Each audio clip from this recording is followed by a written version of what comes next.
Hello everyone. स्वागत है आपका अभी क्लासेस का सेकेंडरी चैनल अभी क्लासेस ऑब्जेक्टिव में। और आज फिर से मैं आप सबों के लिए यानी क्लास 10th के बच्चों के लिए सोशल साइंस के MCQs यानी ऑब्जेक्टिव क्वेश्चन आंसर का वीडियो लेकर आया हूँ। आज हम लोग फिर से बात करेंगे कि इतिहास, भूगोल, राजनीति विज्ञान एवं अर्थशास्त्र इन चारों से जुड़े हुए कुछ ऑब्जेक्टिव क्वेश्चन आंसर के बारे में जो बहुत ही महत्वपूर्ण है आपकी परीक्षा की दृष्टि से। फिर से हम लोग 40 क्वेश्चन पर ही चर्चा करेंगे और ये हमारा 40 क्वेश्चन का सेट 4 रहेगा।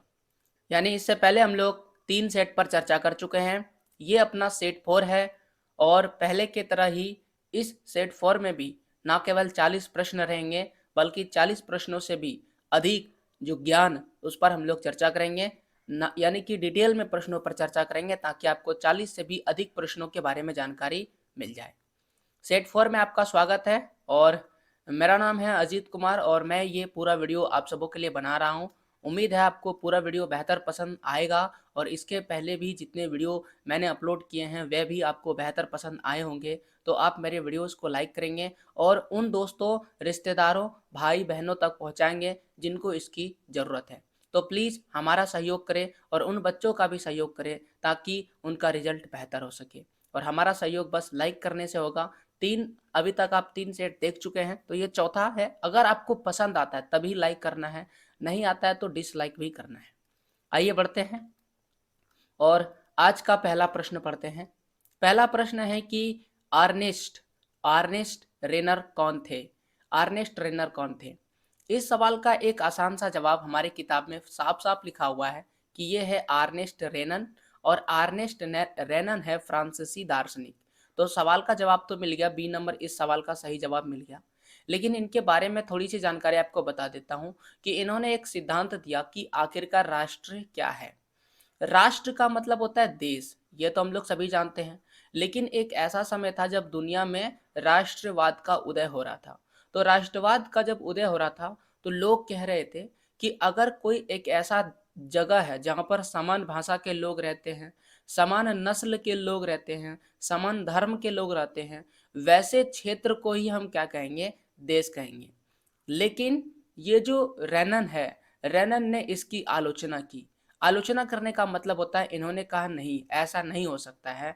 अगर कहीं पर समान भाषा नहीं भी बोला जाता है, समान नस्ल के लोग नहीं भी रहते यानी अलग-अलग नस्ल के लोग रहते हैं, अलग-अलग धर्म के लोग रहते हैं, तब भी वैसे क्षेत्र को हम क्या कहेंगे?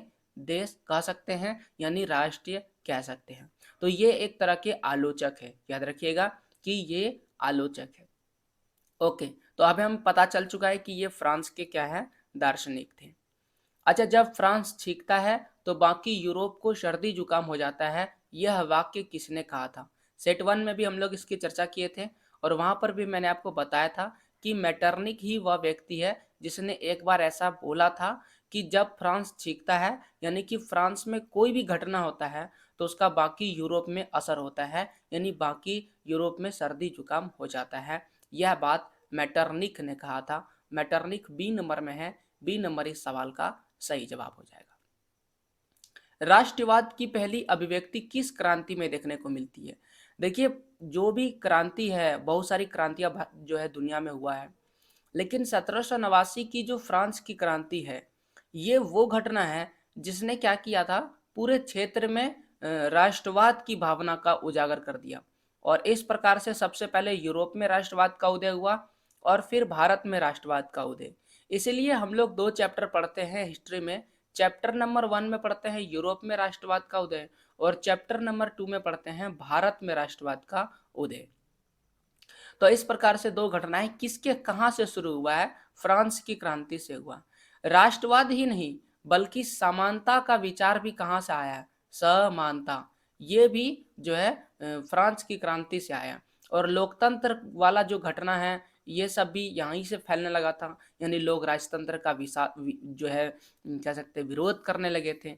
और एकता, एकता, अखंडता, ये बहुत सारे ऐसे विचार हैं जो इससे निकले हैं। लेकिन मुख्य रूप से राष्ट्रवाद और समानता जैसे विचार जो है कहाँ से निकले हैं? फ्रांसीसी क्रांति से। और लोग लोकतंत्र की ओर अग्रसर हुए हैं, ये भी कहाँ से हुआ है? फ्रांसीसी क्रांति से हुआ है। अगला प्रश्न पढ़ते हैं कि दुनिया में पहली भूमिगत रेल का निर्माण कहाँ हुआ था। भूमिगत रेल का मतलब होता है अंडरग्राउंड रेलवे, और इतिहास में भी अंडरग्राउंड रेलवे का विकास होने लगा था। इस फोटो में आप साफ साफ देख सकते हैं, यहाँ पर लिखा हुआ है कि मध्य लंदन में, कहाँ पर, लंदन में, जो ब्रिटेन में पड़ता है, निर्माणाधीन एक उथला भूमिगत रेलवे स्टेशन। तो लंदन में ही आपको भूमिगत रेलवे स्टेशन बनने लगे थे। जगह का नाम है इलेक्ट्रे डेम टाइम्स। अच्छा, यहाँ पर ये पेपर का नाम लिखा हुआ, अखबार का नाम, ठीक है। ये कब है, 1868 में ये होने लगा था। यानी 1850 के दशक से पूरे लंदन में रेलवे स्टेशन बनने लगे। इसका मतलब था कि सुरंग बनने लगे थे, जो बल्लियों की पाड़ लगने लगी, ईंट एवं और लोहे का जो काम है, काम करने के लिए बहुत सारे मजदूर की जरूरत थी। रोजगार चाहने वाले निर्माण स्थल से दूर निर्माण स्थल तक जाते रहते थे, यानी मजदूर भी इधर से उधर आने जाने लगे थे। तो इस सवाल का सही जवाब हम लोग क्या देखें, लंदन। लंदन वह जगह था जहां पर भूमिगत रेलवे सबसे पहली बार बनना शुरू हुआ, और जो है रेलवे स्टेशन भी भूमिगत बनने लगे थे। यंग इटली एवं यंग यूरोप नामक भूमिगत क्रांतिकारी संगठन की स्थापना किसने की थी। इसका नाम आपको याद ही रखना है कि क्रांतिकारी जिनका नाम है मैजनी या फिर मैथ्सनी कहते हैं, जियोसेपी मैथ्सनी, जियोसेपी मैथ्सनी। तो यहाँ पर लिखा हुआ है, देख सकते हैं। ओके, तो इसे मैजनी भी कई बार लिखा जाता है और मैथ्सनी भी बोला जाता है। तो यहाँ पर बी नंबर में मैजनी है और इसी को हम लोग मैथ्सनी कहते हैं, मैथ्सनी, ठीक है। दोनों ही बोला जाता है, तो दोनों ही सही जवाब है। यहाँ पर इनका पूरा नाम क्या है, जोसेपे मैजनी, और 1807 में इनका जन्म होता है। कई बार पूछा जाता है कि मैजनी का जन्म कहाँ पर हुआ है, तो 1807 में होता है और जेनेवा शहर में, जेनेवा शहर में हुआ है। ये कार्बोनारी के गुप्त संगठन का सदस्य बन गया कितना साल में, महज जो है कम साल में ही इनका जन्म होता है, और वो जल्द ही जो है इस संगठन के सदस्य बन जाते हैं। और 24 साल की युवा अवस्था में लिगुरिया में क्रांति करने के लिए उसे बहिष्कृत किया गया था, यानी कि उसे बाहर कर दिया था अपने ही देश से। तो उसने 2 भूमिगत संगठनों का स्थापना किया था। तो ये दोनों ही भूमिगत है। भूमिगत का मतलब होता है अंडरग्राउंड, ये ठीक है ना। अंडरग्राउंड का मतलब क्या, चोरी चुप के संगठन तो बनाए लेकिन किसी को पता नहीं चलने दिया, क्योंकि अगर पता चल जाता तो इन्हें फिर से गिरफ्तार किया जा सकता था, हो सकता था वहां से भी उन्हें भगा देता। और वो दोनों का नाम क्या है, पहले का नाम है यंग इटली और दूसरे का नाम है यंग यूरोप। पहला का नाम क्या है, यंग इटली, और दूसरा का नाम है यंग यूरोप। यही तो हमसे पूछा है कि ये जो यंग इटली संगठन है और दूसरा है यंग यूरोप, ये जो है किसने जो है इसकी स्थापना किया है, तो इसका नाम हो जाएगा मैजनी, यानी मैथ्सनी ने इसका स्थापना किया था। अच्छा, दो दो नाम अभी आपको मैं और बताने वाला हूं, उसको ध्यान से समझिए। ये जो यंग इटली है, ठीक है ना, ये यंग इटली ये संगठन कहाँ बनाया था, तो इसका जवाब है मार्सेई, मार्सेई में बनाया था। और दूसरा ये जो यंग यूरोप संगठन है, ये कहाँ बनाया था, तो ये बनाया था बर्न, बर्न स्थान पर ये संगठन बनाए थे। ओके, तो इस प्रकार से जिनके सदस्य बाद में जितने भी पोलैंड, फ्रांस, इटली, जर्मन राज्यों में समान विचार रखने वाले युवा थे, यानी ये सारे जो मैजनी की तरह ही सोचते थे, वो लोग धीरे धीरे इसमें जुड़ते चले गए। अब प्रश्न है कि महात्मा गांधी ने असहयोग आंदोलन को वापस लेने का फैसला कब किया। तो इस सवाल का, सॉरी पीछे आ जाते थोड़ा सा, सॉरी पीछे चला है, हम लोग को आगे जाना है गलती से। ओके, तो किताब में साफ साफ लिखा है कि फरवरी 1922 में महात्मा गांधी ने असहयोग आंदोलन को वापस लेने का फैसला कर लिया। तो जवाब हो जाएगा फरवरी 1922 में। अब आपको कमेंट ये करना है कि कारण क्या था, ठीक है ना, इसका क्या कारण था कि फरवरी 1922 में महात्मा गांधी ने असहयोग आंदोलन को वापस ले लिया। इससे सब्जेक्टिव प्रश्न बनते हैं और परीक्षा में पूछे जाते हैं कि महात्मा गांधी ने फरवरी 1922 में असहयोग आंदोलन को वापस ले लिया, क्यों। तो इस सवाल का जवाब आपको आना चाहिए। एक बहुत ही महत्वपूर्ण कारण है, वह कारण आपको कमेंट करना है। अगर आपको आता है तो ठीक है, नहीं तो हम एक चैनल, मेरा एक और चैनल है अभी, CLASSES classes doubt, DOUBTS doubts तो ये वाला जो चैनल है यहाँ पर हम आपको सब्जेक्टिव क्वेश्चन आंसर डालते हैं और ये वाला क्वेश्चन का जवाब डालेंगे कि महात्मा गांधी ने असहयोग आंदोलन को वापस क्यों लिया। आइए हम लोग अगले प्रश्न पर पढ़ते हैं। अगला प्रश्न है कि भारतीय वाणिज्य एवं उद्योग परिसंघ, जिसको FICCI कहते हैं, इसकी स्थापना कब हुई है। तो यहाँ पर देख सकते हैं F का मतलब होता है फेडरेशन ऑफ, यानी कि ये वाला पूरा बताते हैं FICCI, ठीक है, federation of Indian chambers of commerce and industry, ठीक है, ये हम बोल देते हैं FICCI का फुल फॉर्म। अच्छा, अब हमसे क्या पूछा गया? पूछा गया इसकी स्थापना। इसका हिंदी में क्या कहते हैं? हिंदी यहाँ पर लिखा हुआ है, ठीक है, भारतीय वाणिज्य एवं उद्योग परिसंघ। तो हिंदी मत पूछिएगा क्योंकि यहाँ पर हिंदी लिखा हुआ है, इसका फुल फॉर्म नहीं लिखा था, हमने यहाँ पर आपको फुल फॉर्म बता दिए। और अब आता है कि सवाल का जवाब की स्थापना कब हुआ है, तो इसका स्थापना यहाँ पर लिखा हुआ 1927 में हुआ है। तो 1927 बी नंबर में लिखा हुआ है, बी नंबर हमारा सही जवाब हो जाएगा। अगला है कि खिलाफत आंदोलन के प्रमुख नेता कौन थे। अच्छा, यहाँ पर एक और चीज मैं आपको बता देता हूँ कि ये FICCI क्यों पूछा गया, क्या कारण है। क्योंकि इसकी स्थापना महात्मा गांधी की सलाह पर घनश्याम दास बिलरा एवं पुरुषोत्तम ठाकुर द्वारा की गई थी, ठीक है, यहाँ पर महात्मा गांधी के सलाह पर हुआ था और इसीलिए ये प्रश्न महत्वपूर्ण हो जाता है। और दूसरा, इसका मुख्यालय जो है वो नई दिल्ली में मौजूद है। मुख्यालय मतलब हेडक्वार्टर, हेडक्वार्टर, हेडक्वार्टर कहते हैं इंग्लिश में, और ये कहाँ पर है? नई दिल्ली में है। खिलाफत आंदोलन के प्रमुख नेता कौन कौन थे? खिलाफत आंदोलन में कई सारे सहयोग लिए थे, लेकिन प्रमुख नेता कौन कौन थे? खिलाफत का पूछ रहे हैं, ठीक है, खिलाफत आंदोलन, ओके। एक होता है खिलाफत असहयोग आंदोलन और एक होता है असहयोग आंदोलन, अलग अलग है। देखिए, पहले तो असहयोग है, असहयोग, असहयोग आंदोलन, इसकी शुरुआत किसने किया था? गांधी जी ने। लेकिन गांधी जी पहले से जानते थे कि अगर आज़ादी में जो है मुस्लिमों का साथ नहीं मिलेगा तो भारत में अनेकता हो जाएगा, एकता के साथ वो चलने वाले थे। तो उस समय भारत में एक आंदोलन चल रहा था, खिलाफत आंदोलन। ये मुस्लिम जो नेता है वे लोग चला रहे थे और इसीलिए महात्मा गांधी ने क्या किया, ये असहयोग आंदोलन और ये खिलाफत आंदोलन दोनों को जोड़ दिया, क्योंकि दोनों का ही मतलब था अंग्रेजों से बदला लेना। और फिर भारत में एक नया आंदोलन नाम हो गया जिसे हम कहते हैं असहयोग खिलाफत आंदोलन, ठीक है ना। और ये असहयोग की तरफ था, यानी कि असहयोग भी चलेगा और खिलाफत भी चलेगा, इसलिए नाम क्या पड़ गया? असहयोग खिलाफत आंदोलन। अच्छा, इस खिलाफत आंदोलन में कौन नेतृत्व कर रहा था? इसके प्रमुख नेता कौन थे? पहले तो आपको ये थोड़ा सा बता देते हैं कि खिलाफत आंदोलन क्यों चल रहा था। प्रथम विश्व युद्ध चल रहा था 1914 से 1918 में, और ऑटोमन तुर्की की हार हो चुकी थी, यानी ऑटोमन तुर्की को हरा दिया था किसने? अंग्रेजों ने। अब इस आशय की अफवाह फैल गई, यानी कि एक अफवाह फैल गया कि जो इस्लामिक विश्व है, यानी कि जो इस्लाम धर्म की जो दुनिया है, उस दुनिया के नेता कौन है, उस आध्यात्मिक नेता कौन है? इसका नाम है खलीफा। आध्यात्मिक नेता को क्या कहते हैं? खलीफा कहते हैं, ओके। और ऑटोमन साम्राज्य पर एक बहुत सख्त शांति संधि थोपी जाएगी।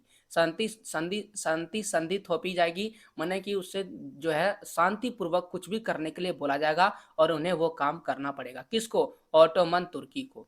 लेकिन जो खलीफा है, ठीक है, ये इस्लाम धर्म के लिए बहुत ही महत्वपूर्ण है। आप खलीफा के साथ छेड़छाड़ नहीं कर सकते हैं, इन्हें हटा नहीं सकते हैं, इन्हें गद्दी से नहीं हटा सकते हैं।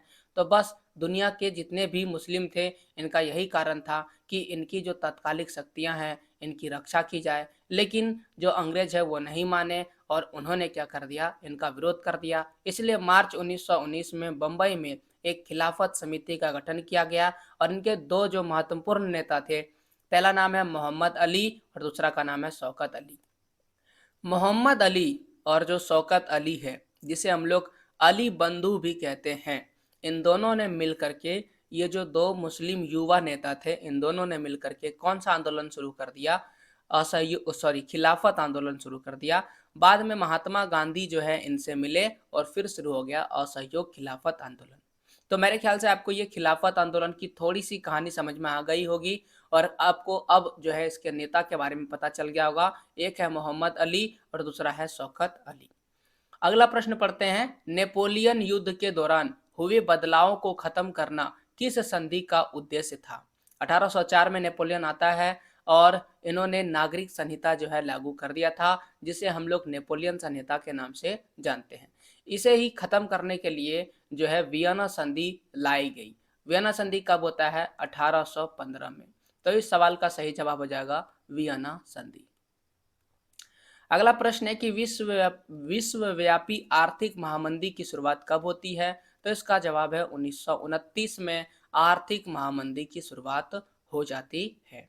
तो 1929 यहाँ पर रहा और अगले जो है 30 के दशक के मध्य तक ये क्या रहा? बना रहा। निम्न में से किस देश में होगा यहाँ पर, ठीक है, किस देश में एकात्मक शासन व्यवस्था है? कौन से देश में एकात्मक शासन व्यवस्था है? तो सबसे पहले यहाँ पर जितने भी लाल रंग में आपको देश दिख रहे हैं उसमें एकात्मक नहीं बल्कि संघात्मक शासन व्यवस्था है।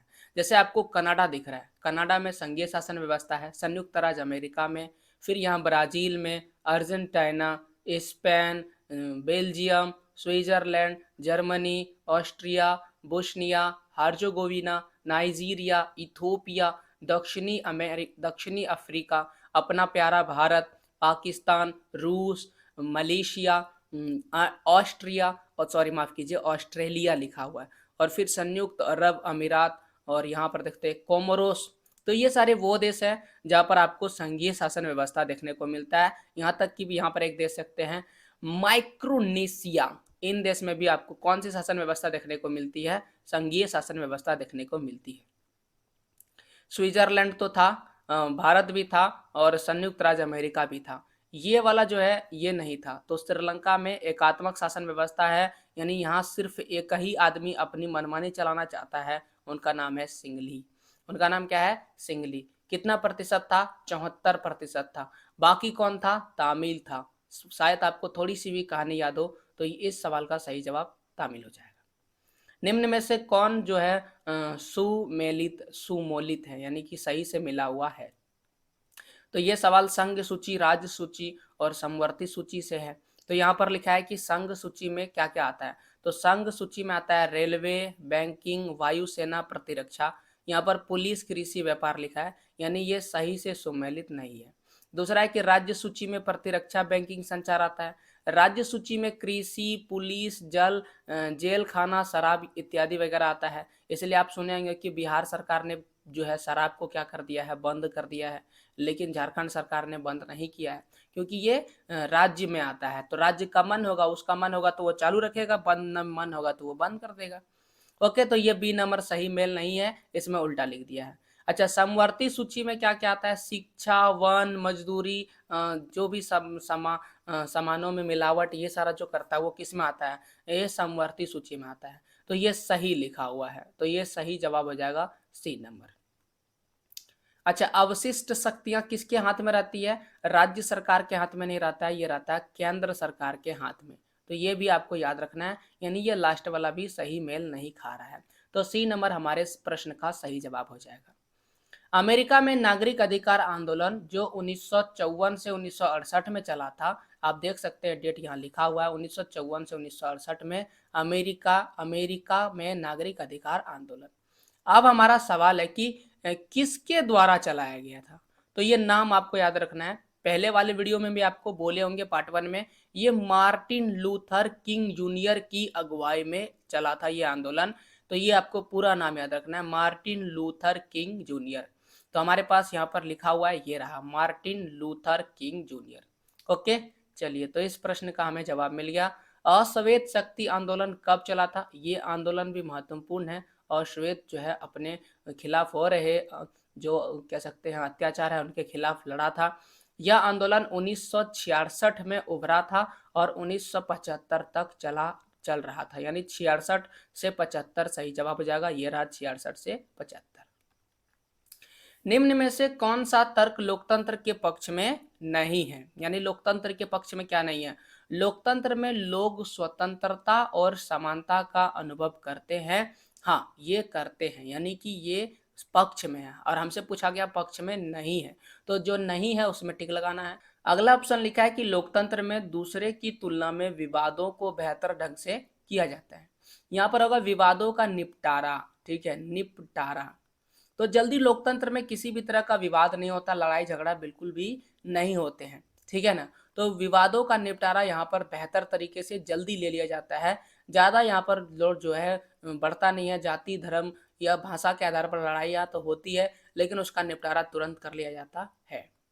लोकतंत्र में लोगों के प्रति अधिक जिम्मेवार होता है। हाँ, ये तो सही है कि लोकतंत्र में जितने भी जो नेता चुने जाते हैं वो जो है लोगों के प्रति अधिक जिम्मेदार होते हैं, लोगों की हर बातों को वो सुनते हैं, तो इसे हम जिम्मेवार जो है सरकार भी कहते हैं। तो लोकतंत्र में आपको 3 शब्द याद रखना है, जिम्मेवार, वैध, ये वैध शासन व्यवस्था, वैध शासन, और जिम्मेवार है उत्तरदायी, तीसरा शब्द है उत्तरदायी, ठीक है। ये आपको याद रखना है, तीनों शब्द लोकतंत्र में होता है। पहला होता है जिम्मेवार, दूसरा होता है वैध शासन और तीसरा उत्तरदायी। ये तीनों ही होता है लोकतंत्र, आपको याद रखना है। कई बार तो इससे भी सवाल पूछ लिया जाता है कि लोकतंत्र जो है जिम्मेवार, वैध शासन और उत्तरदायी होता है, कारण बताइए, ठीक है। तो ये सवाल भी हम आपके लिए अपलोड कर देंगे। लास्ट में लिखा है कि लोकतांत्रिक देश अन्य देशों की तुलना में अधिक समृद्ध यानी अमीर होता है। ये गलत लिखा है, अमीर हो भी सकता है और अमीर नहीं भी हो सकता है। यानी ये डी नंबर ऑप्शन हमारे लिए सही जवाब है कि कौन सा लोकतंत्र के पक्ष में नहीं है। तो डी नंबर वाला नहीं है, क्योंकि ऐसा थोड़ा है कि जितना भी देश लोकतांत्रिक है वो अमीर ही है। कुछ गरीब भी हो सकते हैं, छोटे भी हो सकते हैं। अगला प्रश्न हमारा है कि लोकतंत्र लोगों को राजनीतिक सुधार लागू करने में सशक्त बनाने वाला कौन सा अधिनियम श्रेष्ठतम है। ये बहुत ही डिफिकल्ट सवाल है, हो सकता है आपको ये सवाल भी समझ में नहीं आया होगा।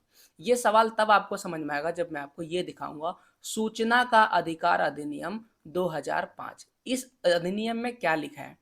इस अधिनियम में लिखा है कि सूचना का अधिकार अधिनियम का मूल उद्देश्य है नागरिकों को सशक्त बनाना।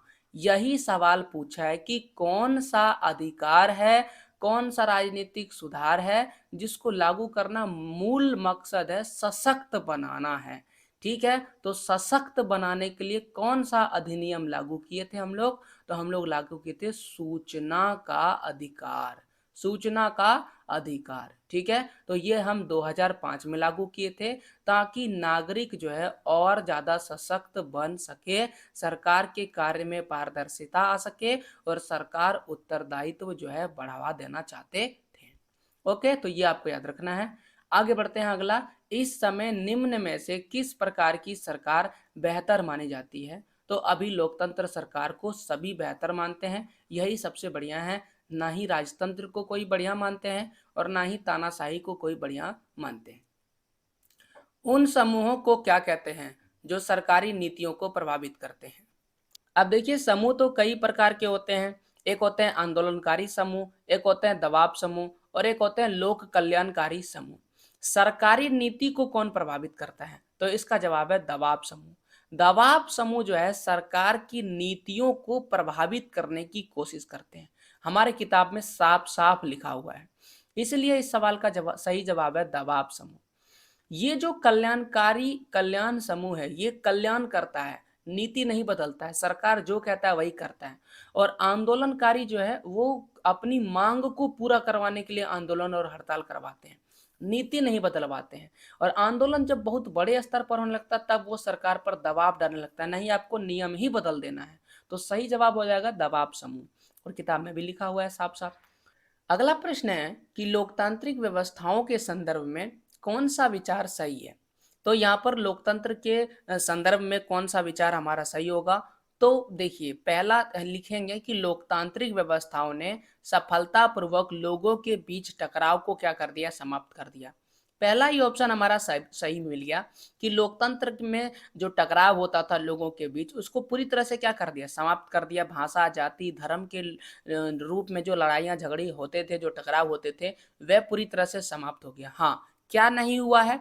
ये आर्थिक असमानता खत्म नहीं हुआ है।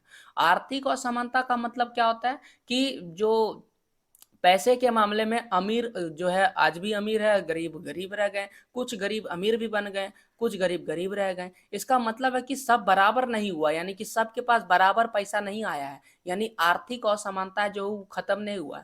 और ये जो गैर बराबरी था, जिसके चलते कई समूह हंसिए पर पहुंच गए थे और उनको फिर अलग व्यवहार किया जाता था, यानी कि जैसे कि भारत में ही बात करें तो अनुसूचित जाति, अनुसूचित जनजाति, पिछड़ी जाति को छूट दिया जाता है। वो कम नंबर भी लाएंगे तब भी वो पास हो जाएंगे, उनको नौकरियां मिल जाएगा। लेकिन जो बाकी जो उच्च जाति वर्ग के लोग हैं, वो उनको ज़्यादा नंबर लाना पड़ेगा। तो ये क्या है, ये उनके साथ एक अलग तरह का व्यवहार किया जाता है। तो ये जो मतभेद है अभी तक नहीं मिटा है और ये जो गैर बराबरी वाला विचार है ये समाप्त नहीं हो पाया है। तो इस प्रकार से हमारा ये तीन जो है चीज लोकतंत्र में अभी नहीं हुआ है। कौन सा चीज हुआ है? पहला जो चीज टकराव होता था बार बार, जैसे कि आप श्रीलंका का कहानी में देखे हैं, सिंघली और तमिल के बीच में टकराव हो गया, गृह युद्ध में बदल गया। तो ये सारी चीजें किस में नहीं होता है? लोकतांत्रिक व्यवस्था में नहीं होता है। तो लोकतांत्रिक व्यवस्था इसको संभाल लेते हैं। अच्छा, 20 नंबर का सवाल है कि भारत में कितने राज्य हैं और कितने केंद्र शासित प्रदेश हैं? तो भारत में है 28 राज्य और 9 केंद्र शासित प्रदेश, सॉरी 8 केंद्र शासित प्रदेश है। 8 कहाँ पर है? ये है 28, 8 केंद्र शासित प्रदेश। तो थोड़ा सा मैं आपको कहानी बता देता हूँ कि भारत में पहले 29 राज्य थे, ठीक है, इसको समझिए, और केंद्र शासित प्रदेश थे 7, यूनियन टेरिटरी यानी केंद्र शासित प्रदेश।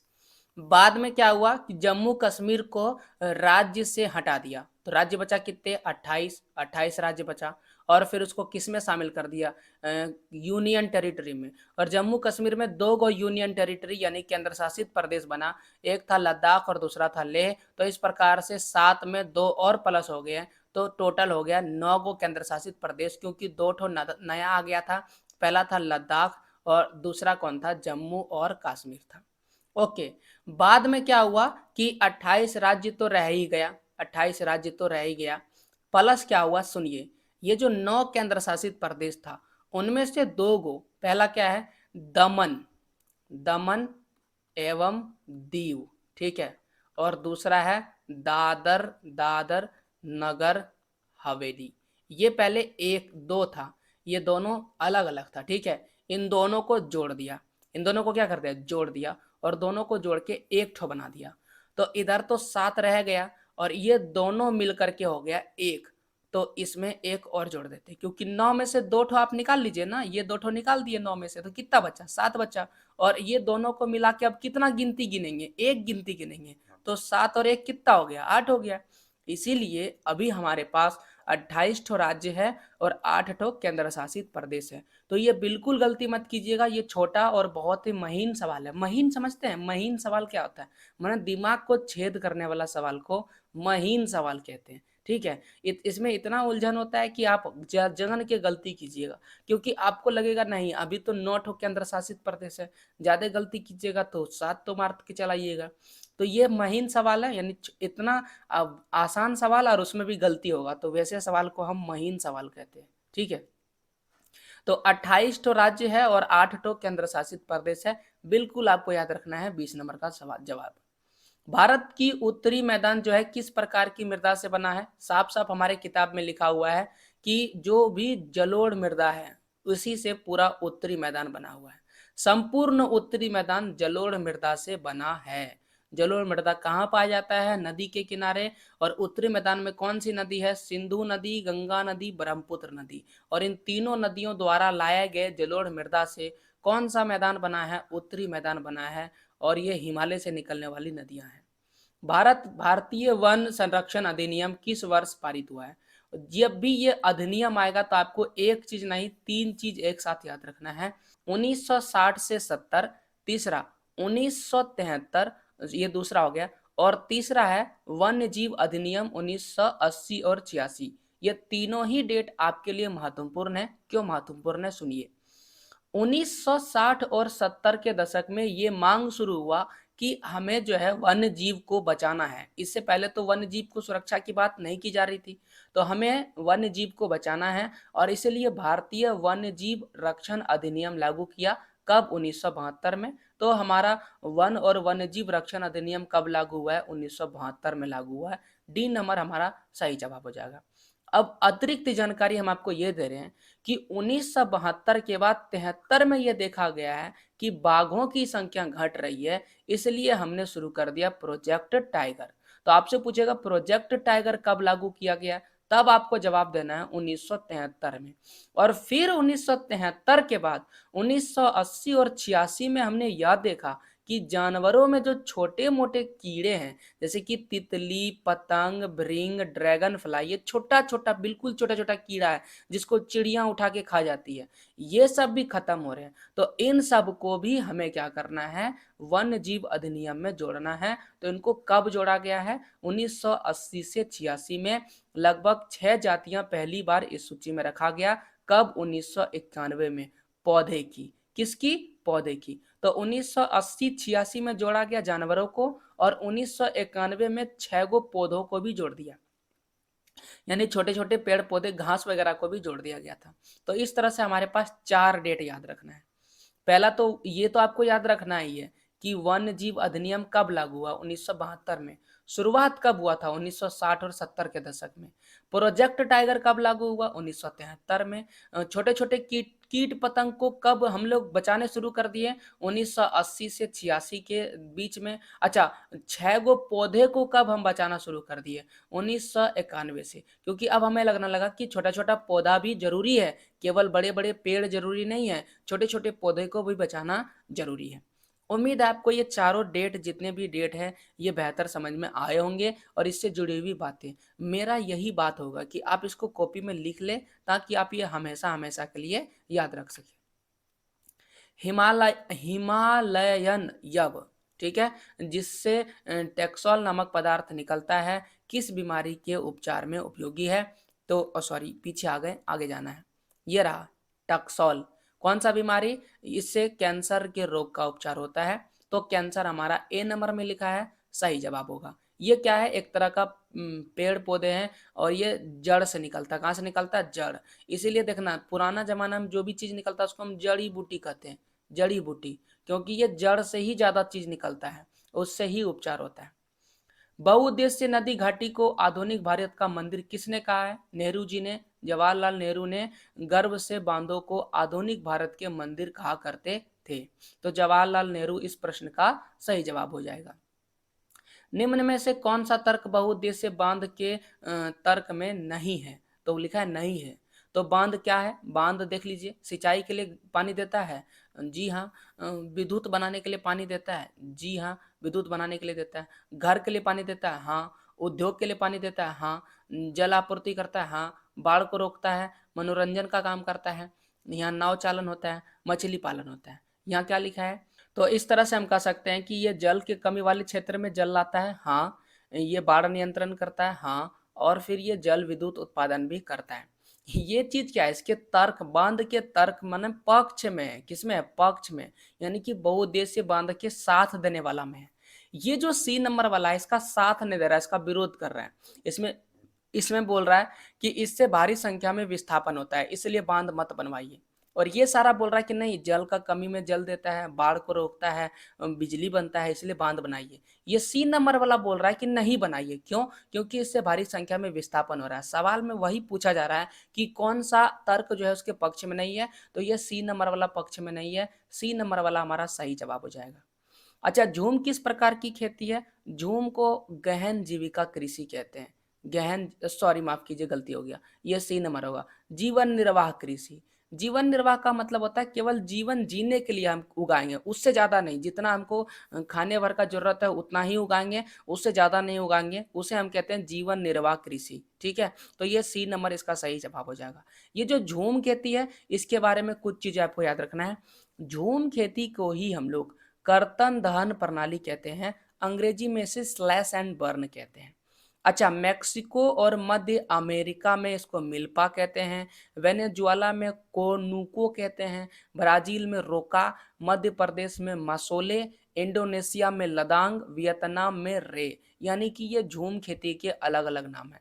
भारत में अगर आप आइएगा तो मध्य प्रदेश में बेबर या दहिया कहते हैं, आंध्र प्रदेश में पोड़ू अथवा पेंडा कहते हैं, ओडिशा में पामाडाबी या कोनाम या बिरांग, या पश्चिम घाट में जाइएगा तो कुमारी, दक्षिणी पूर्वी राजस्थान में जाइएगा तो वालरे, वाल्टरे, और हिमालय के क्षेत्र में जाइएगा तो खील, और झारखंड में कहते हैं कुरुआ।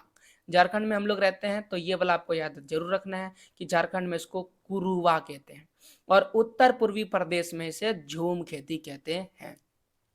तो भारत में ही इसके अलग अलग नाम देखने को मिल जाते हैं। HVJ पाइपलाइन की कुल लंबाई कितनी है? HVJ का मतलब होता है हजीरा विजयपुर जगदीशपुर। H से हो जाएगा हजीरा, V से हो जाएगा विजयपुर, और J से हो जाएगा जगदीशपुर। ये कुछ नहीं है बल्कि आपको मानचित्र में जो ब्लू रंग का लाइन दिख रहा है इसी पाइपलाइन का नाम है, इसी पाइपलाइन का नाम है ये वाला, ठीक है। और इस पाइपलाइन में कुछ नहीं होता, गैस जाता है। क्या जाता है? गैस। उत्तर प्रदेश के उर्वरक सुविधा को गैस की आपूर्ति करने के, किसकी? गैस की आपूर्ति करने की लक्ष्य से गेल इंडिया लिमिटेड के गठन के साथ 1986 में इसकी शुरुआत हुई थी। इस परियोजना का पहला चरण, जिसमें 1750 किलोमीटर की गैर शाखाओं वाली ग्रिड शामिल है, तो कितना किलोमीटर है? 1750 किलोमीटर है।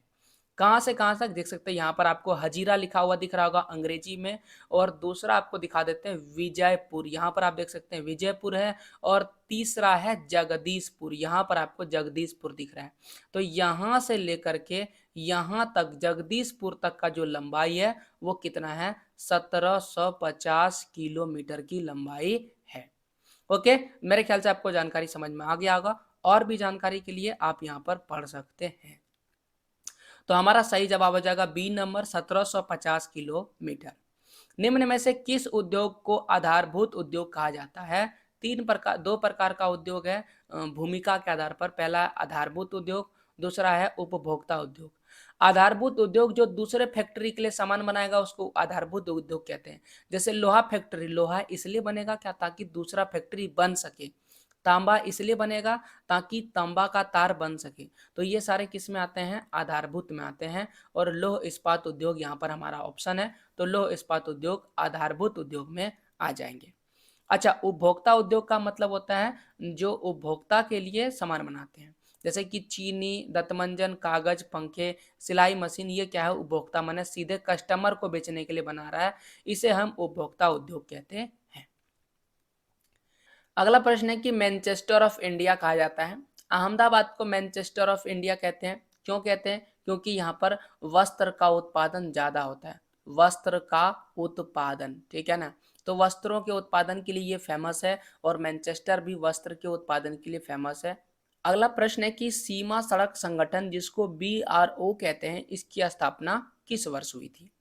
तो यहाँ पर जब आप सीमांत सड़क पढ़िएगा, जो अपना भूगोल का किताब है, लास्ट वाला चैप्टर 7, आर्थिक अर्थव्यवस्था की, भारतीय अर्थव्यवस्था की जीवन रेखाएं, तब आपको पता चलेगा कि यह जो संगठन है 1960 में बनाया गया। कौन सा संगठन?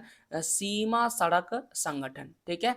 यहाँ पर देख सकते हैं लिखा हुआ है सीमा सड़क संगठन। यही क्या करती है? सीमांत सड़कें बनवाती है, और ये 1960 में बनवाया गया है। 1960 इस सवाल का सही जवाब हो जाएगा। एक वस्तु का अधिकांशतः प्राकृतिक प्रक्रिया से उत्पादन किस क्षेत्रक की गतिविधियां हैं? ये प्राथमिक क्षेत्रक में आएगा। प्राथमिक क्षेत्रक में अधिकांशतः किससे? प्राकृतिक में उत्पादन करते हैं, ये प्राथमिक। अच्छा, ज्यादा से ज्यादा फैक्ट्री का यूज होगा तब किस में आ जाएगा? औद्योगिक में आ जाएगा, यानी द्वितीयक में आ जाएगा। कौन सा क्षेत्र भारत में सबसे बड़े रोजगार उत्पादक क्षेत्र के रूप में उभरा है, यानी सबसे ज्यादा रोजगार कौन देता है? देखिए, यहाँ पर आपको रोजगार का दिख रहा होगा, ये ऊपर वाला है तृतीय क्षेत्रक, यह लाल वाला है द्वितीय क्षेत्रक, और ये है प्राथमिक क्षेत्रक। प्राथमिक क्षेत्रक में पहले भी रोजगार ज्यादा मिल रहा था, और अभी भी रोजगार आपको ज्यादा देखने को मिलता है। इसलिए लिखा है कि भारत के संदर्भ में अगर आप देखिएगा तो सकल घरेलू उत्पाद यानी कि GDP में तीनों क्षेत्रकों के हिस्सेदारी में परिवर्तन हुआ है, फिर भी रोजगार में ऐसा परिवर्तन नहीं हुआ है। आरेख 3 में आप देख सकते हैं 1977-78 एवं 2017-18, ये रहा 1977-78 का डाटा, और ये रहा 2017-18 का डाटा। आप देख सकते हैं कि रोजगार के हिस्सेदारी में आज भी प्राथमिक क्षेत्रक सबसे बड़ा है। आज भी कौन सा क्षेत्रक बड़ा है? प्राथमिक क्षेत्रक बड़ा है। औद्योगिक उत्पादन में 3 गुना से ज्यादा वृद्धि हुआ है, परंतु औद्योगिक रोजगार में लगभग 3 गुना ही वृद्धि हुआ है। यानी औद्योगिक क्षेत्र में 3 से ज्यादा परिवर्तन हो गया है, लेकिन रोजगार मात्र 3 गुना ही बढ़ा है। उसी प्रकार से तृतीय क्षेत्र पर भी यही बात लागू होता है कि उत्पादन कितना बढ़ गया, 14 गुना, और रोजगार कितना मिला, मात्र 5 गुना रोजगार मिला है। इसलिए आज भी सबसे ज्यादा काम कौन देता है, सबसे ज्यादा काम देता है प्राथमिक क्षेत्र। 33 नंबर के सवाल में थोड़ा सा गणित है, और उम्मीद है कि आपको थोड़ा बहुत गणित तो आता होगा। तो ये सवाल बन जाएगा कि मान लीजिए कि एक देश में 4 परिवार है और इन परिवारों की प्रति व्यक्ति आय 5,000 रुपये है। अगर 3 व्यक्ति का आय दे दिया है, देखिए शुरू में दिया था कितना आदमी है, 4, और इसमें से दिया हुआ है कितना, 3, तो एक आपको खुद निकालना है, चौथा का क्या करना है, निकालना है। तो पहला का 4,000 है, दूसरे का 7,000 है, और तीसरे का कितने हैं, 3,000 है। तो आइए थोड़ा सा गणित बनाते हैं। तो सबसे पहले प्रति व्यक्ति आय दिया है, तो यहाँ पर देखिए प्रति व्यक्ति आय का फॉर्मूला हम लिख चुके हैं पहले से। तो प्रति व्यक्ति आय बराबर हो जाएगा 5,000 रुपये। अच्छा, बराबर दे देते हैं कुल आय। कुल आय कितना आदमी है, 4 आदमी, तो चारों को जोड़ देते हैं। ए मान लेते हैं 4 आदमी है, ए बी सी डी, ठीक है, चारों को जोड़ देते हैं। अच्छा, कुल जनसंख्या कितने हैं, 4 है। अब यहाँ पर गणित बनाने के लिए थोड़ा सा नीचे आते हैं। तो ये 5,000 का 5,000 हम लिख दिए, बराबर का चिन्ह देंगे। ए कितना कमा रहा है, 4,000, तो यहाँ पर हम लिख देते हैं 4,000। फिर बी कितना कमा रहा है, बी कमा रहा है 7,000, तो यहाँ पर हम लिख देते हैं 7,000। और फिर सी कितना कमा रहा है, सी कमा रहा है 3,000, तो मैं यहाँ पर लिख देता हूँ 3,000। अच्छा, डी कितना कमा रहा है, यही तो निकालना है, ये चौथा है तो इसी का हमें निकालना है। कुल जनसंख्या कितना है, 4 है। अच्छा, ये वाला आपको, ये जो भागा में है तो इधर जाकर क्या होगा, गुना होगा। तो 5,000 को गुना करेंगे 4 से, बराबर का चिन्ह देखिए, 4,000, 7,000 और 3,000 जोड़ देते हैं। तो 4 और 7 11 और 3 14, 14,000 रुपया हो जाएगा। और सॉरी 3 शून्य, और यहाँ पर डी एक अलग चौथा आदमी बचा है। 5,000 को 4 बार गुना करेंगे तो 20,000 रुपया होगा, और ये 14,000 लिखा हुआ है, जोड़ डी। अच्छा, इस 20,000 रुपये में से ये 14,000 रुपये क्या हो जाएगा, घटा देंगे, तो बचेगा कितना, क्योंकि ये जोड़ है और जब ये इधर जाएगा तो घटा होगा, तो बचेगा 20,000 में 14,000 जाएगा तो बचेगा 6,000 रुपया। तो मैंने थोड़े जल्दी जल्दी में गणित बना दिया, और उम्मीद है आपको यह समझ में आ गया होगा। 6,000 हमारा सही जवाब होगा, 6,000 एक नंबर में लिखा हुआ है। ओके, तो ये बन गया हमारा सवाल का सही जवाब, 33 नंबर का 6,000। मनरेगा, जिसको महात्मा गांधी राष्ट्रीय रोजगार गारंटी अधिनियम कहते हैं, जो 2005 में लागू हुआ था, इसमें एक साल में कितने दिन रोजगार देने का वादा किया गया है, तो एक साल में 100 दिन रोजगार देने का वादा किया गया है। तो 100 दिन हमारा सही जवाब होगा। ऋण की शर्तों में कौन शामिल है, तो ऋण की शर्तों में ब्याज दर शामिल है, हाँ ब्याज दर शामिल है। समर्थक ऋणाधार शामिल है, यस ऋणाधार शामिल है। अच्छा, यहाँ पर ऋण की राशि जो है वो भी शामिल है, कागजात, भुगतान के तरीके और ऋण की राशि भी शामिल है। इस तरह से ऋण की शर्तों में उपरोक्त सभी शामिल रहता है, ठीक है। चूंकि ये दो गो शामिल है तो तीसरा शामिल होगा ही, क्योंकि उपरोक्त सभी जो ऑप्शन टिक लगेगा, तो तीसरा ऑटोमेटिक सही होगा, क्योंकि ऋण की राशि भी लिखा जाता है उसमें। अच्छा, वैश्वीकरण ने जीवन स्तर के सुधार में सहायता पहुंचाई है, किसको ज्यादा फायदा हुआ है, यही सवाल पूछा जा रहा है। वैश्वीकरण से, चूंकि हम सभी जानते हैं कि वैश्वीकरण से व्यापार बढ़ गया, एक देश दूसरे देश में जो है व्यापार होने लगा, लेकिन फायदा किसको हुआ। देखिए, वैश्वीकरण से धनी उपभोक्ता और कुशल, शिक्षित एवं धनी उत्पादक ही लाभान्वित हुए हैं। यानी जो अमीर अमीर आदमी है, जो कुशल है, जो शिक्षित है, उसको लाभ हुआ है, ठीक है। तो यहाँ पर भी साफ साफ लिखा हुआ, शिक्षित, कुशल और संपन्न लोगों ने वैश्वीकरण से मिले नए अवसरों का सर्वोत्तम उपयोग किया। किसको लाभ नहीं मिला, तो जो शिक्षित है उसको तो लाभ मिल गया, लेकिन जो शिक्षित नहीं है, जो धनी नहीं है, उसको नहीं मिला, ठीक है। तो कौन आएंगे, अनेक छोटे उत्पादक और श्रमिक जो है इससे प्रभावित हुए हैं। अब इतना चीज समझने के बाद आपको यह तो समझ में आ गया होगा कि वैश्वीकरण ने सभी लोगों को लाभ नहीं पहुंचाया, यानी ए नंबर ऑप्शन हमारा गलत हो गया। और जैसे ही जो है ए नंबर गलत होता है तो हम बी नंबर में आते हैं। तो विकासशील देश के लोगों को, देखिए सवाल को फिर से समझ, जीवन स्तर के सुधार में सहायता पहुंचाया, यानी उसको ज्यादा फायदा मिला। तो फायदा किसको मिला? तो फायदा मिलेगा विकसित देश के श्रमिकों को। क्यों मिला? क्योंकि विकसित देश में ही आपको कुशल, ज्यादातर शिक्षित और ज्यादातर अमीर यानी धनी आदमी देखने को मिलेगा। ये विकासशील देश में आपको अमीर आदमी ज्यादा देखने में नहीं मिलेगा। अगर विकासशील देश में अमीर श्रमिक रहते हैं तो उसको तो फायदा हो जाता, लेकिन ऐसा नहीं है। ऐसा कहाँ मिलेगा? विकसित देश में देखने को मिलेगा। इसीलिए वैश्वीकरण ने सबसे ज्यादा फायदा किसको पहुंचाया? विकसित देश के श्रमिकों को। अगला प्रश्न है कि राष्ट्रीय उपभोक्ता दिवस हम लोग कब मनाते हैं? 25 दिसंबर को राष्ट्रीय उपभोक्ता दिवस मनाते हैं, हम सभी जानते हैं। और उपभोक्ता को कई सारे अधिकार दिए गए हैं, तो ये अधिकार आपको क्या करना है? याद रखना है। अच्छा, सार्वजनिक और निजी क्षेत्र किस आधार पर विभाजित हैं? तो ये स्वामित्व के आधार पर है। स्वामित्व के आधार पर कितने क्षेत्रक होते हैं? 2 क्षेत्रक होते हैं। पहला है सार्वजनिक और दूसरा कौन है? निजी। तो स्वामित्व कला कहाँ पर लिखा है? रोजगार की शर्तों, उद्यम का स्वामित्व, ये रहा स्वामित्व के आधार पर। ठीक है, तो सी नंबर हमारा सही जवाब हो जाएगा। आभूषणों की गुणवत्ता प्रमाण हेतु कौन सा हॉलमार्क का उपयोग किया जाता है? ये है, ठीक है, ये इसका नाम क्या है? इसका नाम है BIS हॉलमार्क। तो BIS हमारा सही जवाब हो जाएगा। किस लिए? ये है सोना के लिए, सिल्वर के लिए यानी सोना, और दूसरा है चांदी। ठीक है, तो इसके लिए हम लोग BIS हॉलमार्क का प्रयोग करते हैं। आभूषण वगैरह में ज्यादातर इसी का प्रयोग करते हैं। अच्छा, आप कमेंट कीजिए कि खाद्य पदार्थ में कौन सा प्रयोग करते हैं? खाद्य पदार्थ में अगर आपको जानकारी है तो प्लीज कमेंट कीजिए। वैसी कंपनियों जो एक से अधिक देशों में उत्पादन पर नियंत्रण करती है क्या कहलाती है? कहलाती है बहुराष्ट्रीय कंपनियां। बहुराष्ट्रीय कंपनियां अपना सामान एक देश में नहीं बल्कि एक से अधिक देशों में बेचती है। यह है 40वां प्रश्न, और यहाँ पर हमारा सेट 4 खत्म होता है। यहाँ पर सेट 4 खत्म होता है, लेकिन जो है आने वाले और सेट के लिए चैनल को सब्सक्राइब कीजिए, वीडियो को लाइक कीजिए और हमारा ऐसे ही सपोर्ट कीजिए। 4 सेट मैंने अपलोड किया, और भी ऑब्जेक्टिव हम लाएंगे, तो पहले धीरे धीरे थोड़ी और चीज़ें। और आने वाला जो ऑब्जेक्टिव है वो हिंदी पर होगा। तो अगर आप हिंदी वाला ऑब्जेक्टिव क्वेश्चन आंसर देखना चाहते हैं, ऐसे ही बेस्ट एक्सप्लेनेशन वाला, तो कमेंट कीजिए, हमारा सहयोग कीजिए, वीडियो लाइक कीजिए, चैनल को सब्सक्राइब कीजिए। पूरा वीडियो आप देखे हैं, आपका तहे दिल से धन्यवाद।